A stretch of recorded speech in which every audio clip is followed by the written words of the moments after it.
Welcome back to the Multifamily Marketers Podcast. I'm Josh Grillo, co-founder here at Resident 360. I'm also joined by my Director of Digital Marketing, Caroline Mills. Caroline, how are you? Hey, Josh. I am freezing here in North Carolina. I think last night we were walking. Feels like 15. That's what our feels like was here. Well, the 15 is definitely cold. It's I think it's like 82 here today. So, oh, my heart. Right. So we have a really fun topic today, and I named this podcast. I like the title of it. It's the 30-minute website audit every multifamily team should run. What do you think about that title?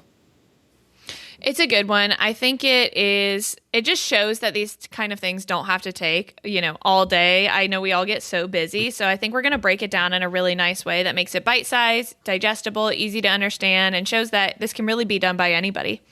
And I think the whole point of a property website audit, we're gonna take a little step back. It's not going to be so much about how does the website look, right, and feel. It's going to be a little bit more nuts and bolts. I think that's the whole point of this property website audit. Make it simple, make it something that you can run in 30 minutes or less that actually really works for you. So let's kind of jump in and get this thing started. So first and foremost, why would a multifamily company want to even audit their property website or property websites if they have a portfolio? Yeah, good question. And if you don't want to, you should. You got to change that attitude. Change that attitude. You should want to audit your websites. You just really want to. We talk, digital curb appeal. One of my favorite things we talk about on here, but you really do want to make sure that you are proud, of the work that you're putting out and the properties that you're representing, and, that your prospects are going to feel the same way, and that where's this friction coming from? I know we get pulled in a lot of different directions as marketers. And so you want to do this to make sure you can identify, where are their problems? Where's my time going into? This 30-minute audit, could really save you hours and hours of tracking down issues down the line. So with our audit, right, the goal is this. You want to make sure every prospect can do three things easily. Number one, call you. They got to be able to easily call you, right? Click the call, all that good stuff, phone number, present. We know how that is. Schedule a tour. If they want to schedule a tour, whether that's in person, virtual, remote, whatever it is, they got to be able to schedule a tour, right? And along with that, they got to be able to reach out to you through a contact form if they want to. And then you also need to see accurate pricing and availability. That's it. That's the whole game, right, Caroline? Yep, absolutely. You got to think when you're a prospect and you're looking through, I do it myself because I rent. And so looking through these things, what are the, your hit list, your hot items that someone's going to look at quickly and decide if it's you or if it's not you. Any one of those things not working, it's likely not going to be you. And so the deal is this, you got to run this audit like you're an actual prospect. Like literally you're going to your own property website to rent an apartment. And what is that experience like? Is it easy? Is it hard? Where are the friction points and that sort of thing? So let's break this thing down. Let's jump into it. So the very first section, of this audit, let's call it lead capture and tracking. I would say probably on the priority list, this one would be the highest. Is that right, Caroline? Yes, absolutely. This is going to identify probably the most major issue if something's not working. You're going to immediately know if you have leads not capturing and not tracking the right way, and it's going to save you a lot of time down the line. So how do you do that? Well, very easy. You call the phone number that's on your website. That's the number one thing you do. You call the phone number, make sure it rings to the property, and either somebody picks up, or if it's your voicemail system you have, but something actually picks up on the other end. That is the very first thing to do, is make sure your phone number is working. Have you seen some instances, Caroline, where you call a number and you're like, oh my goodness, we've got the wrong number? Yeah, or you call the phone number and a different property answers. You're calling Main Street Apartments and Forest at the Glen answers the phone, and you're like, who are you? Oh my What are you God. doing here? I've seen it all the time. And that's a good point. So not only ringing, but, making sure that it's being tracked correctly. Check your CRM system. I always like to make sure when I'm testing these, I will literally pull it up on my screen as I'm calling them. And I will see if my phone rings at the same time in the CRM system, because that's another one. You can have tracking lines and you can have your direct line. You might call it and it goes through to the property, but it's the direct line and I wasn't tracked that I came from apartments.com. So also making sure that tracking is set up correctly too and is actually attributing you in the CRM the way it needs to. Oh, very important part. Now, next step, you did your phone number calls. Next step, fill out your contact forms, right? Exact same thing. Does it create a lead? Really, yes or no? It's either going to create a lead or it's not. Yeah. And then same thing, any scheduled tour forms you have, right? Try to schedule a tour. Does it work? Does it capture as a lead? Yes or no? It's pretty simple, right? So this whole section 1, this lead capture and tracking, your highest priority. It's all about testing how to get in touch with a property. Phone numbers and forms. If there's anything you do, at the very least, this is the number one thing to do. Test your phone numbers, test your forms, make sure they work, and make sure they actually track and feed into your CRM. All right. Absolutely. Section number 2. This one's a good one. Business info accuracy, we're calling it, or business information accuracy. How accurate is your property information on your website? So we start by having office hours. Now, Caroline, how often are office hours off on a property website? Oh, I can see it all the time. Especially keep in mind, if you're a new property that was just transitioned to a new portfolio of management, you might be running completely different office hours than you're used to. If you're a lease up or a new dev and you've got after hours, if you've got Sundays, all of these different things can affect it. We talk about digital audits and making sure it matches everywhere, but ultimately someone's going to end up on your website when they're trying to look at your pricing, they're trying to schedule a tour, whatever it may be. So definitely your office hours being accurate. I have literally seen reviews left on places where it says, I came by the office on Sunday because it said they were open and nobody was there, so I couldn't get a tour and I had to leave. I have seen reviews left like that. So, they absolutely, if you've been in the world and you've been on site, you can vouch and understand that drop-ins and walk-ins happen every single day. Not everyone is able to schedule a tour. They drop by or they drove by. They didn't even know you were there. So drop-in visits are extremely common. So you definitely want to make sure those hours are as accurate as possible. And right on top of that one is check your address. You could have one digit off in that street address. Oh, yeah. It happens all the time. So I actually saw a good one on this recently, Josh. I was thinking about this is I was looking at an apartment website and it was a new dev. And so when you're in a new area, we've talked about addresses before, like USPS hasn't picked up where it is or maps isn't exactly accurate. And I saw a good one. So under the address, it had a button and it said road closure directions. And so it literally brought up directions on showing you if you were coming from different roads, like how to get around the construction that they were doing on the road next door. I was like, that's really nice because you put it in your maps and you have no idea. It's probably something where people kept calling the property and they said, fine, we'll put something up on the website. But I was like, I really like that. That's a good idea. Also, when you're checking the address, sometimes what you'll find is addresses, specifically if they're in the footer of a website, they may be linked to, say, a Google map.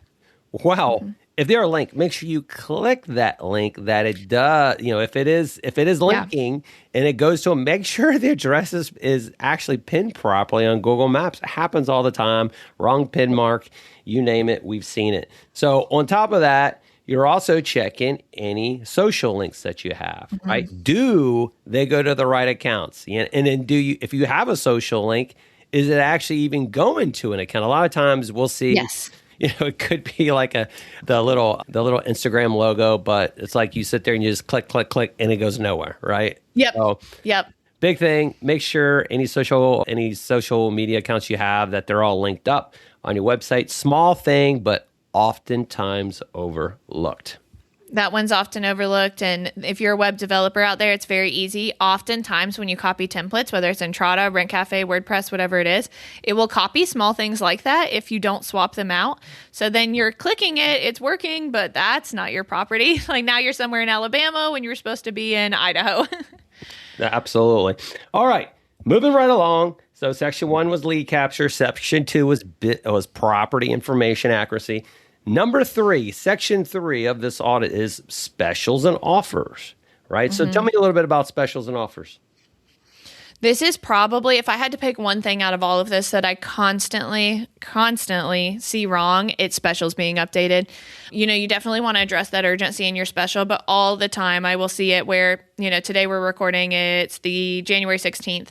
I will see it all the time where I go and check a website and it says, move in for 10 weeks free by January 1st or by January 15th. And now I'm already after it. Now I'm a prospect wondering if something's still going. Maybe you're not offering it. Or worse, you have a special up that doesn't say an end date, but it's already passed. Now someone thinks they're getting a special and then they don't even get it anymore because they didn't know it was gone. So that is definitely one that I know we get busy, but oftentimes is outdated is the special on the website. Absolutely. I see it all the time. Anytime I land on a property website, a lot of time it's usually 30 to 60 days over already. Yep. Special. So. Oh, wait, especially if you see it. My favorite is like fall into savings and I open it in February. I'm like, are we early or are we late? Like which one are we? You are early for that special. That is I am just a go-getter. Yeah, that's just something to pay attention to. So again, guys, any special offers you have running or anything like that that's popping up on your site, which a lot of times there are, just make sure that it is accurate and your date is right. So, okay, moving on. Section number 4, button plus link test. So our full website buttons and link tests. What you want to do here, and again, this might be a little bit of the time-consuming, picky part, if you would, of the audit, is it's time to literally go through and click every button site-wide. Yep. Now, it sounds kind of painful, right, Caroline? It does. It sounds painful. Sounds kind of painful, right? It's a lot of buttons. I'm thinking of some templates I know, and I'm like, that's a lot of buttons. Yeah, but again, this is an audit. We said it's going to be 30 minutes, so this is probably going to take the I don't know 10, 15 minutes of it. But your apply now button, click it. I mean, I can tell you how many times I've clicked the apply now button and it goes somewhere in the universe and never loads, right? Yeah. Happens all the time. Click the apply now button, click the get directions, click the floor plans, click all your click anything that is clickable. Again, like I said, this is kind of the painstaking part of a property website audit. But again, if you're auditing the website, you got to click to make sure that thing works. And that's a big part of it. So if you click and everything clicks through properly, fantastic. I would say that's a pass, right? Yeah, absolutely. If you don't click it, a prospect will try to click it, and that could be the chance of losing them if they aren't able to get to where they're trying to go. And we know every broken link is a link leak in your leasing funnel. So absolutely, your schedule, tours, promo, contact, floor plans, gallery, clicking on photos. Do they actually pop up like maybe they should on that template? That's a good one. I see oftentimes you go to the gallery page, but then you try to make a photo bigger by clicking on it and like the gray box comes up. I'm like, man, now it's broken. Not happening. All right. So moving right along. Section 5 of our property website audit is the chatbot test. Now, I would say 90%, maybe 95% of properties now have some sort of chat body type of pop-up coming out of the corner. And we've talked a lot about chatbots in previous podcasts and the whole fire hose effects with just stuff popping up all over the screen and when is too much, right? But if you do have a chatbot, you got to test it just like a prospect. So can you easily schedule a tour? Can you request information? Can you get answers? Just like simple answers without error. That's a big one. Yeah. I mean, that's really it, right? Like you want to be able to get like whatever information you're looking for. If that chatbot's popping up and asking you how it can help you, and you ask it something, you expect that it's hopefully going to be easy to understand and you not get frustrated, right? I've been Oh, frustrated. if I go in a circle with a chatbot, nothing drives me crazier than you just routing me back to the same thing over and over again. I can't stand it. It's like it's like when you go to like AT&T, the phone companies, their chatbots, so they never get deep enough to where where the answers you need for your account. And it's just like, just help me. and you know how painful it's going to be calling them. So you try to the chatbot, but the chatbot just makes everything more frustrating. Yeah, you're like, after all that time, I could have just been sitting on hold at least. Yeah. Don't let that be on your property website, please. Yeah, absolutely. Right. But again, they are a silent conversion killer. I mean, listen to what I just said, right? That's like how infuriating it is when you're on a your smart your cell phone playing website, right? Trying to get information. Oh, it's horrible. So anyway, check those chatbots. That's section 5. Section 6 of our property website audit: floor plans and pricing accuracy. Oh, this is a good one. Why don't you talk a little bit about this, Caroline? Yeah, a big one. So, I mean, this is where your deals go to happen or to die. You've got to make sure this is working. You want to check, is the pricing correct? I mean, probably the biggest one. One, you want to make sure that you're actually actively advertising what you've got out there and it's correct. Is the availability correct? This is a big one. If you're trying to push certain units and you've got specials on there, I can't tell you also how many times I've gone somewhere and they're saying, specials on all 2 bedrooms through the end of the month.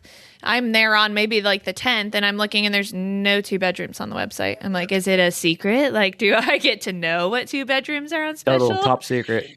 Yeah.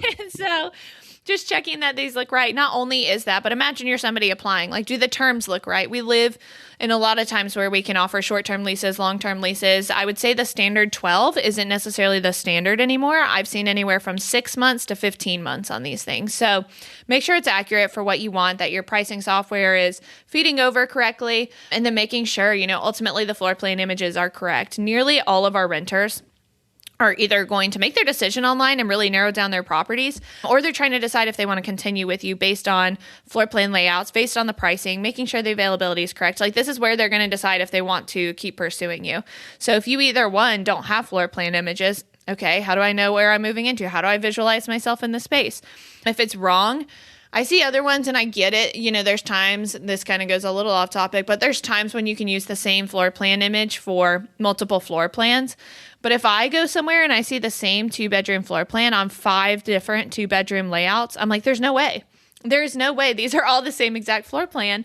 So making sure that they're accurate, they're correct, they're showing the right things. They have a patio if they really have a patio, just that all those are right. And if you do include waitlist units, does it show a correct waitlist cost? Is there a cost that should be associated with it? And does it clearly say add to waitlist? Does it make it easy for that prospect to figure out what they're doing? Obviously, having a waitlist is one of the most ideal things at a property. Then you're always running off your waitlist. So making sure that it's accurate, because, if it's not accurate, they may not even choose to continue with you. Or if they do come, now they've got questions, and it just makes it harder for everybody. Yes, it does. Yes, it does. You are right by that. Okay. So after floor plans, what's the next one we got here? Let me go through this audit. I lost my sheet here that I'm working off of. We have our homepage QA. Okay. Next section, our homepage Q&A. So really, a homepage is there to do one job: help the person. Yeah. Take them to the next step. Yeah, exactly. So what do we want to do, right? So I like to use I call it the billboard effect. Somebody told me this a long time ago. You're driving down the freeway, whatever, 60, 70 miles an hour, and you look up and there's a billboard there, right? Mm-hmm. Within 5 to 7 seconds, do you know what that message is, right? You're driving by fast. You just look up and you see it. Do you know what that message is? I like to use that analogy on property website homepage as well, right? When somebody lands on your site for the very first time that knows nothing about you, whatever words they see in image right there when they land on your site, does it say to them, hey, you are in the right place? These are apartments for rent in whatever city you live in. It needs to be as simple as that. Really, they need to land there and understand, oh, these are apartments for rent, right? There's no trickery going on. There's, nothing crazy text happening. It's letting the person know that, yes, you are in the right place. These are apartments for rent. So do a quick scan of your homepage. Is your hero image current? Do you have any outdated amenities that are still being mentioned on your homepage? Is there any copy that feels kind of stale, generic, or just old, right? And is there anything missing that really would matter to a prospect? And again, you got to put your prospect hat on, right? You're not going as a marketing person. You're going as a prospect, and you're going to this property website to rent an apartment, right? Yeah. Does it say the right things? Is the imagery the right imagery to make you want to take the next step or go to the next page or not, right? A lot of times I think what we find is stuff becomes stale, and if it's imagery, if it's copy, those are some of the easiest things that you can do to upgrade your property website. Wouldn't you say, Caroline? Yeah. Absolutely. Absolutely. And it doesn't need to be anything too long, but you do want it to be on brand. You do want it to be clear, again, copying those templates over or whatever it may be. I just don't want to see take a look at our meticulously designed interiors. I feel like you see that one all the time. Again, just making sure we're taking a look at it. Is it stale? Is it generic? Just like you said, be that prospect and really click through. Would it sell you? Imagine you are in the market and not just I'm looking at this the first time. Would you want to rent here because of what you've got on the homepage? So definitely making sure that it's very clear and that it grabs attention. All right, let's move to the next section. Section 8, interactive map. So again, optional. Not all property websites have an interactive map, but an interactive map would be something you typically find on a neighborhood page, right? And we're seeing a lot more properties these days having, full, fleshed out neighborhood pages with a lot of content, interactive map. So what do we want to look for in an interactive map, Caroline? Yeah. You've got two different ways. If you have your interactive map for finding locations around you, one, making sure that they are correct and up to date so that you've got restaurants showing correctly, things that are around town. I would say not even showing correctly, but make sure it's the same idea of the community you're advertising. And what I'm saying is if you are very high-end, luxury, upscale, that the locations and places you're putting around you match that energy. If you are a prospect there, you want it to match the energy of what you're advertising. If you include links, make sure that you're testing those links often, making sure you've got the categories in the correct category, that it's showing where the property is in proximity to these things, anything like that. Just imagine you were okay, what am I around? What can I go eat? Where can I shop? You've got that aspect of your interactive map. Then you also have the aspect of an interactive map as in an ingrained unit map, so you can have a few different maps that you have to go and check on your website, making sure all the different maps are working. And there you're really wanting to check, again, kind of like floor plans, right? You're checking the units are correct. You're checking that it looks right. You're checking that the images are still correct, that the move-in dates are right, that Apply Now is routing you the right way. So really click through all of these different things on all of these different types of maps. You can't assume just because the floor plans page is right that another one is correct as well. So really take your time on these and click around as if it was you looking and trying to find these. I've been on some where you'll click around and the unit type works on the second floor, but then I clicked the third floor and now that unit type no longer works. So you'll be surprised, but really click around and do your due diligence. Awesome. Okay. So that is kind of I would say kind of a wrap on a property website audit. Now, we didn't go crazy in depth there, but we did touch on, I think, a lot of it. Obviously, there's a lot more things you can do. Anything you can think of, let's just call it a miscellaneous section, if you would, that if somebody's auditing a site that something we may have left out, something else they should have been taking a look at. What about Ooh, I know one. Well, go ahead. You got one? Yeah, I got one. Go. The pet policy or fee transparencies, making sure that any kind of additional fees listed on your site are listed and that they are correct. There's oftentimes our pet fees get increased, our app and admin fees get increased. So if you have a static type tool that has this on your site somewhere, making sure that that's updated accurately all the time, because that's the last thing you want as well. Someone moves in and they say, well, on the website, it says pet fees are only $15. Now you're trying to charge me $25, so just all of those things. Anywhere fees could also be listed. Oh, that's a good one. I was going to add also, if you have an e-brochure that is on your website somewhere, linked on your website, again, click it, look at it, and make sure it's right. A lot of times, that's one of those little small things that lives on a site in some place, shape, or form and gets forgotten. So you may have updated pictures or floor plans or even a logo, and all of a sudden you've got an old e-brochure on that site. Yeah.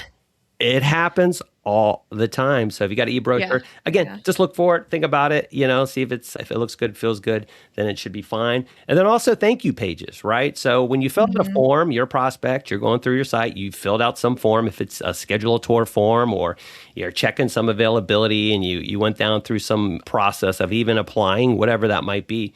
What do the actual thank you forms look like, right? Do they make sense?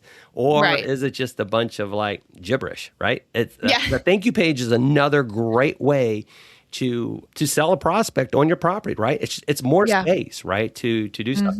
Same thing with like testimonials, right? If you have testimonials, you have resident feedback on your site, review that. Make sure it's recent versus 3 years old, right? It's 3 years old and you're the new management company that's taken over and you've had it now for over 6 months, but you're having some resident on that doesn't even live there anymore, right? It's like not the right name either. Yeah. Exactly, right? So these are common sense things, but again, it's stuff that a lot of times you just don't think about it, right? Until somebody says, did you check this? Busy. Or how was this? So anyway, so wrapping this whole thing up, if you were to do 3 things and to make sure your website's in good shape and then you're really not leaking leads, it should be number 1, phone tracking, making sure that phone rings and it actually works and it actually is connected up with your CRM. And then all your forms, all your scheduling, that is all working and feeding properly as well. And then all your pricing and your floor plans are accurate. I think paying attention to those 3 big things over everything else is super important, highest priority if you're doing any website audit whatsoever. Absolutely. So with that, I just want to throw this out to you guys. If you are a multifamily company and you do have a portfolio of properties, we are doing, I would say, pretty comprehensive website audits here at Resident 360. They are free. We do them for free for portfolios all the time. If you'd like to get one for your portfolio, just head over to resident360.com, click on contact, and just fill out our contact form, put website audit in the field, and we will get in touch with you and get that taken care of you. So I just want to throw that out there for the listeners today. And before we finish up, Caroline, any final thoughts on this whole property website audit topic? I would say definitely just making it a priority and carving out that time. I know it can seem daunting if you've got, 20, 40, 50 properties that you have to do this for.